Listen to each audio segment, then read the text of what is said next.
to convicted sex offender Jeffrey Epstein have disappeared from the Justice Department's public webpage, including a photograph showing U.S. President Donald Trump.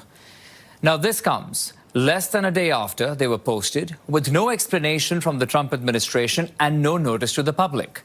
The U.S. Justice Department released thousands of records tied to Epstein's sex trafficking investigation Friday, and Deputy Attorney General Todd Blanche says several 100,000 more will be released in the coming weeks.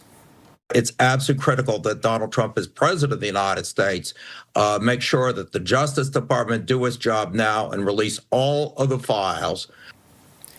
Now, the release includes photographs, call logs, grand jury testimony, and other documents. Among the photographs, former President Bill Clinton in a hot tub, the late Michael Jackson and Diana Ross, and rocker Mick Jagger with Epstein's girlfriend Ghislaine Maxwell. Now, President Donald Trump's name appeared in a contact book, but it's not clear whose book it is. The Justice Department discovered more than 1,200 victims and their families in a review of the documents. Let's now invite Judge Stephen Haberfeld, former U.S. judge and federal prosecutor. Sir, good evening and thank you for your time here on CTV News Channel. Appreciate it.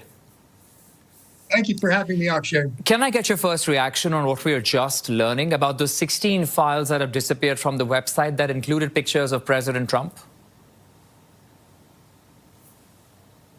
As a former Watergate prosecutor, this new news to me sounds very much like what happened when we learned of what was called the 18-and-a-half-minute gap in the White House tapes, which it was explained at the time, and whether that was really true or not, President Nixon's secretary, Rose Woods, supposedly accidentally erased, so that we now have 18-and-a-half minutes of missing tape back then, and we now have 16 minutes of missing files that were there and are not there now. This is very much like it, and I think it's going to add fuel to an existing fire.